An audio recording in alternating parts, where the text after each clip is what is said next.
Welcome back, guys. Luke Orsby here, and today we are back here, the Boston Red Sox franchise on MLB The Show 24. It is the trade deadline, and we are going to be doing some fun things today. Really kind of shaping the team for the future, more or less. I want to be excited for this year. We are currently, in the playoffs, but we're 2-8 in the last 10. And our overall numbers just aren't anything that screams consistency. So this is definitely changes I want to make, and we're going to get into some stuff. First, I want to say that once again, I lost the save. I'm learning my valuable lesson here. But I went through game, put us back at that 2-8. We did win 2 games. It wasn't the same 2 games. I feel like we won this one, and this one in the video. But we won these 2 instead. Brian Bayo still pitched great. It wasn't a 9 inning game, but he still did good, and we still got swept by the Yankees, and we're still 3 games out, I believe. So everything still worked out just fine. It's just a little bit different. So let's get into some of these trades. Let's have some fun. Let's look at our options. I think I found the trade. There was only a couple teams I was really looking at that needed a closer, and had the money and was in the position to win and would be willing to trade prospects, and it was the Braves. And the Braves are smoking everybody with Raisel Iglesias, bless his heart, who's good. I mean, he's good in the game, 382. His whip is 133, not terrible, and his FIP's 396. But at the same time, you're looking over at Jensen here, who 159 ERA, 96 whip, and a FIP of 305. So 305 is a bit higher, but still, he is definitely an upgrade here. Now has 39 saves in 46 games compared to Iglesias. He's not even closing for him. I just noticed doing 19 holds. Who is closing for him? Is it Minter? It's Minter. So definitely an upgrade over Minter as well. Although he's got 32 saves in 38 games. About the same here. Still an upgrade. They need a closing pitcher, and I think it's going to be good. They're going to be trading us Drew Hackenberg, who in real life is their number 10th ranked prospect. I want to say in game he was probably like 4 or 5. 22 years old, B potential out of Pennsylvania. Has a 94 mile an hour fastball, 84 mile an hour slider, and an 83 mile an hour changeup. Just looking pretty solid overall. Has good control, which is good in simulation, and hopefully his hits per 9 and his walks per 9, Ks per 9, those will go up in time. But in AAA, he's averaging a 2.25 ERA with a 1.08 WHIP. The only other player that I was eyeing was from the San Diego Padres, and they wouldn't give him to me. So I think the Braves just kind of did it, and then we're doing a center fielder swap as well. I was eyeing Isaiah Drake here, 18-year-old. He's in their top 30. Let me see if I can get exactly what number. He's their number 22 ranked prospect in baseball. So 10 and 22 for Jensen is probably not the most realistic, but they're willing to do it. They're wanting to win now. They want to get a World Series, and I think they'd be willing to pull the trigger. I don't think the outfielder is really that big of a deal for them when they got some really good young guys. I mean, they got Kelenic now, who I was also potentially eyeing. I think he would be a great piece, and maybe he would be. What I'm looking at now is a swap for starting outfielders. Kelenic, who's really outplaying Tyler O'Neill overall. O'Neill's still performing, maybe not to the quality you would want, but I don't know. He's definitely not great, but he's a bat. The only thing keeping me from sending this trade through is that Michael Harris has a broken arm and he's out for 1 to 2 months. That is the main reason I'm hesitant to make this trade, because now they have a serviceable outfield with these 3, but they need a DH. So technically Tyler O'Neill could fill that role, in the outfield for Kelenic just fine. They're getting a closer they need, and we'd be throwing in Paulino, a utility guy, deep potential, 21 years old. He's doing fine. He's an easy add for us to kind of sweeten the pot. And of course, we keep Hackenberg. Hackenberg, but we get Kelenic instead of Drake. I mean, does Drake make more sense? I mean, Kelenic's an upgrade to the lineup now. He's 24. He's the same age as Casas, who's really important. A year older than Grissom, who's looking like he's going to be a very valuable piece to this team as well. It's kind of the same kind of curve we got going on right now. Devers, of course, a little bit older, but that's okay. I mean, maybe it makes sense. I know I trading Tyler O'Neill as well, and maybe this is the package to do it. We get a good young prospect and an upgrade to outfield while getting younger. I think this is going to be it. I think we're going to pull through with this trade. Jared Kelenic and Drew Hackenberg, you are now a Boston Red Sox. Had to get rid of Jensen. Had to get rid of my boy Tyler O'Neill, who won a game for us in the first episode. I've adjusted the lineups, and I put Kelenic hitting leadoff. Kelenic has a 300-plus batting average and a 393 on-base percentage. He did play his first game, but, and I'll show you that off in 1 second, but he's just kind of better at that leadoff spot, I think, compared to Duran, who's down to 303 on base, and he's just not been performing the way I want. Yeah, he's running and he's stealing the base pretty well. 17 stolen bases is nothing to be ashamed of, but I think that Kelenic's just a much better setup option for Yoshida, Devers, and Casas when it comes down to it. Devers didn't even make the All-Star game. I did not notice that. So it looks like Yoshida was our one and only All-Star with Jensen. Crazy. Okay, so I went ahead and simmed through the day. We did win 3-1 against Seattle. Broke our losing streak, which is huge. And Kelenic got a RBI double. So, great stuff. Great stuff. So, I think he's going to be very beneficial to our team. We also signed Rusty Hollander. I was able to get that done as well. So, we signed all of our prospects. And I want to say, after today, we should be able to view the draft picks. Here we are. Wow. Okay. Chacin and Estrella being B potentials are kind of on the disappointing side. But Mike Stacy, Fred Morse are also Bs. 59 overall for Fred Morse. 64 overall. I can work with it here. The Ks per 9 are quite low. He's definitely going to have a year or two. At 22, maybe not the best pick. Maybe not the best pick. Estrella, 19 years old, 67 overall. That's a good pick. That is a great pick. My dog is getting all up in my business right now. So if you hear him, I'm sorry. But Estrella, incredible. Mike Stacy, I knew was going to be our worst pick. Look at that speed, though. That is no joke. And he's 60 overall, and hopefully he can hit pretty well. We'll try and throw him in Double-A. That's incredible. If he is able to just... His vision's pretty high, too, as of now. I think that's great. I think that's great, all things considered. Fred Morse, also pretty fast. He can't hit. He's a bad player. But 85, he might be our worst pick. But I was not a big fan of these picks in the first place. Rusty Hollander, a 46 overall, but with 90 potential. This is going to be a project, but I love projects. I could not wait to follow the best name in the draft for many years to come. So he'll definitely be 4 or 5 years. And I don't even know what he could be excelling in. I mean, it's pretty straight numbers across the board, but it's exciting.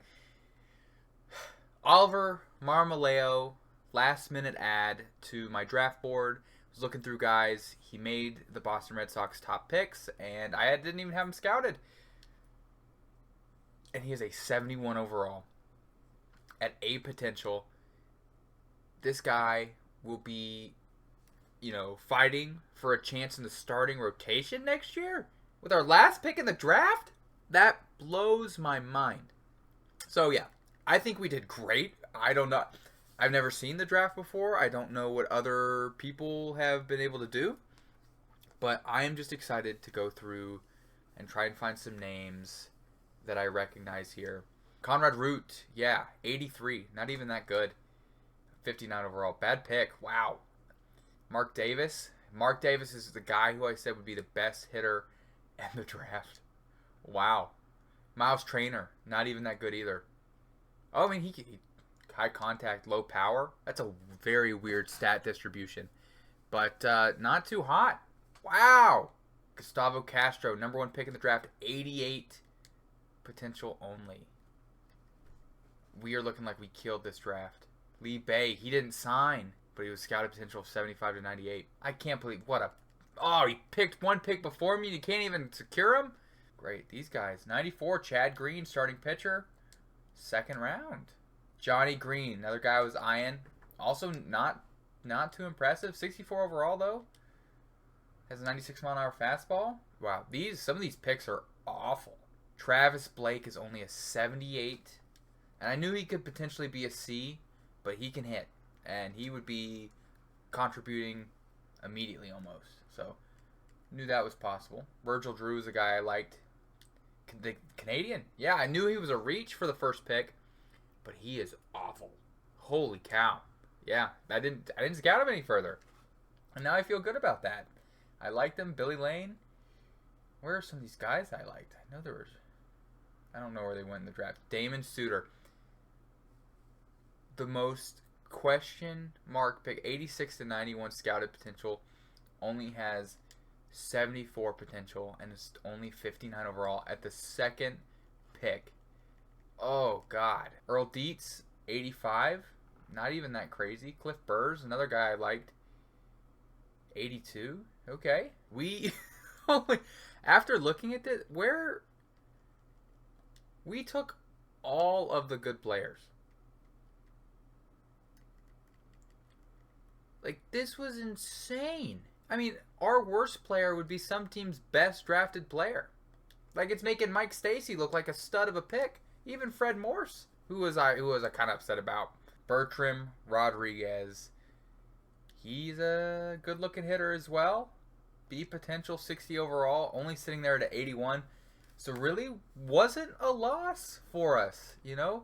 I mean, I probably would have rather had Bertram over Mark Davis or Mike Stacy. I mean, that's who I ended up picking. Mike Stacy. They're very similar players. I think it goes either way. So the fact that Mike Stacy is our worst pick, but he excels in the speed and could be a potential leadoff guy. This is exciting. This is Boston Red Sox baseball. I cannot believe how bad these other teams did. Wow. Wow. Yes. Awesome. It's time to start the month of August. Only 2 full months of baseball. I'm going to slow it down a bit. You know, these last couple episodes we were speeding through. I wanted to get to the draft. I wanted to get to the trade deadline. You know, these things that I'm so eager to do. And I just looked. The Reds are losing 8-1 right now. Awful. Anyways, so let's get through Texas here. So they are 66-43, a little bit better than us. Again, we are 2 games out of first place. We just have Kelenic in our lineup. What do we got? 5-1 win. Cutter Crawford has been doing an amazing transition from the bullpen. Kelenic 1 for 4 with an RBI. Yoshida had 2 RBIs. Casas had an RBI, and it looks like Rafaela had an RBI too. And I really would love Rafaela to just boom. Kelenic was a home run as well as Casas. Great stuff against Texas, and they were running the city jerseys too. Another gorgeous city jersey, I think. I'm honestly a fan of most of them. I think the only ones I don't like was the Dodgers. Yeah, that might be it. I love San Francisco's. Love Washington's.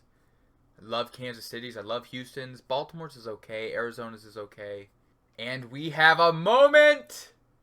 It is go time, baby. We are in Texas again. Last time we were here, we did not go with Yoshida. Oh my god. So bad. So bad. This quality's not doing me any good either. Oh my fudge. I'm going to get better at this game for you guys, man. This is so frustrating.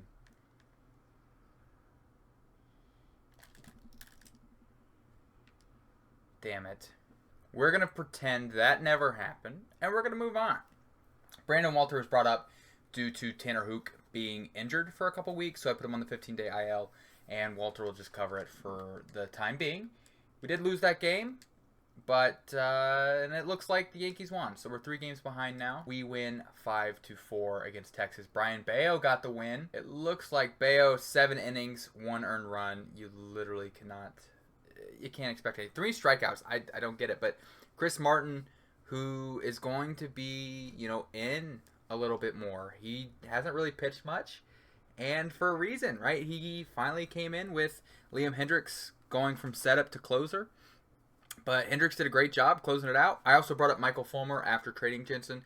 Fulmer came up from AAA to cover it, and so he did well in that 1 inning to cover Chris Martin's ass. So we might have to just release Martin if it goes bad. Kelenic, another hit, 4 games with the Red Sox and 4 games with a hit. So Devers really getting cold here, which we don't like to see. And we got a 3-game series against Kansas City. I would love to see a sweep here. And we didn't quite get a sweep. Giolito got the loss here. Bernardio ended up getting a win out of the pen. See what we got here. Devers 1 for 5. He's back up to 272. Perfect. Casas 2 for 4. 4 RBIs. That would be a home run for the good sir Casas. A lot of homers for us. Jalen Duran looks like Kelenic 2 for 4 here. The 4-6 loss. Trevor Story hitting leadoff. What a bad lineup. No wonder why we lost. Holy cow. Kelenic, first game without a hit, it looks like there. But Devers hit 3 for 5 with 2 RBIs. So not too bad. We're going to have contract extensions. I'll probably just do most of this off camera. I mean, we got 3 years of arbitration for Casas. Maybe we look to extend him. Give him a, contract going into 2033. I would definitely do it. I'm a big fan of those. We got arbitration for Duran. We're going to stick with it. Kelenic now. We have a couple years arbitration for Kelenic. We're sticking with it. Grissom also has arbitration. These guys I want to give more years before I really extend them outside of Casas. I think Casas is the only guy really deserving of a contract. So we'll look into that for these later episodes. But yeah, it's just simulating at this point. Hoping we do okay. We're still 3 games behind, but we're still in the wild card race. So this is perfect. If we are able to come in, even without, the star closer or all-star closer, and finish these games, I think we're onto something.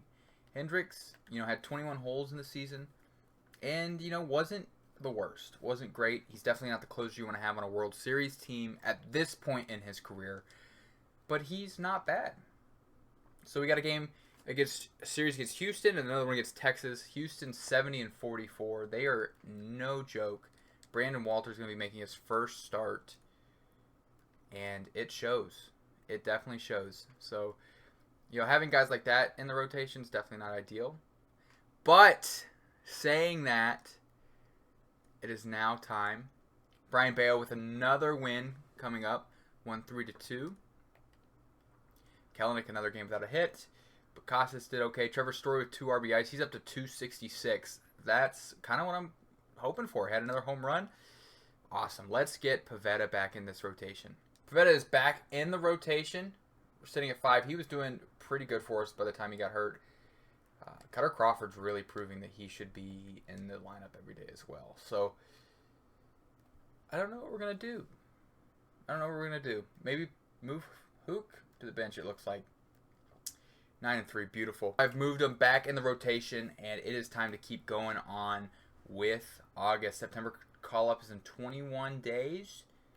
Gonna have some interesting names coming up, I believe, most likely. So, 3-10 loss. Garrett Whitlock does not do too hot. But Rafaela had a good game. Let's do this series against Texas. They're 71-47. We did take 2 out of 3 last time from them. We are 2 games out still. And the division is pretty much ours and the Yankees at this point, which is definitely surprising. Again, it blows my mind here. So let's go. And we have a moment with Bobby Dalbec. I don't want to push my luck. And we've lost. That's okay. So we took 1 game out, but we did have a huge game with Cutter Crawford coming in. Again, he is showing his stuff real well. And looks like everyone had a insane day. Yoshida 2 for 5. Devers 2 for 5, 3 RBIs. 2 RBIs for Romy Gonzalez there on the bench. Devers with a home run as well. Let's take a look at what our team is doing halfway through August. This is some kind of exciting stuff here. Kellick's down to 292. So with us, it doesn't split the numbers for us, but he's doing just fine. 11 homers, 45 RBIs, more than fine with me. Yoshida's only hit a couple home runs at this point. It looks like maybe only one. He's up to 278, 273 for Devers. So he's gone back up after that little cold spell. 877 OPS, 29 and 79. He is definitely gonna hit that 3,100, which we love to see. Casas 254, 357 on base, 838. That's not bad at all. 2 WAR, nothing to go too crazy about. 3.5 for Devers, pretty okay. Trevor Story, really, he's going to get 20 homers this year, no doubt about it, which is perfect. I'm not excited paying him $23 million a year, but when he's doing stuff like this compared to 203, 250, this is acceptable. 774 is beyond acceptable. So, love it. Rafaela is up to 272, and he is really developing really well at the age of 23. His on base is really bad. He's only walked 16 times, and OPS is 700 because he's just not hitting the ball hard. But I mean, it's definitely a good start. 3 errors, not great, and he does barely have above 0 WAR. Grisham's up to 271. Again, he's probably not hitting the ball too hard, but 343. He's up to 753 OPS and 1.1 WAR. He's looking like he is the guy, second baseman of our future. So that brings up questions of Nick York. And Jalen Duran, I don't think he's going to be a Red Sox much longer. I think he's going to be a serviceable bench piece on a playoff team. Well, I guess we're a playoff team now, but on our playoff team, really, you know what I mean? So, and then Connor Wong, I'm not too worried about our catching position right now either. So, bench is fine. It's fine. So I want to take a look at some of our AA guys too. Coffee's down to 195 in AA. That's awful. Mayer's up to 284. Again, don't take a look at those because we're still counting the edits I made. 771 OPS is fine. It's fine. Nothing exciting, nothing too bad. His potential's going up too. 5 homers, 18 RBIs, hitting 284. That is pretty amazing. Apologize for this cut, and I think there's a big storm going on here in Ohio. And I think the service is overall taking a hit there. So, could be worse. Alec Pinellas, not too worried about him here. And Roman Anthony, for some reason, keeps going on the bench. Yeah, I got that fixed.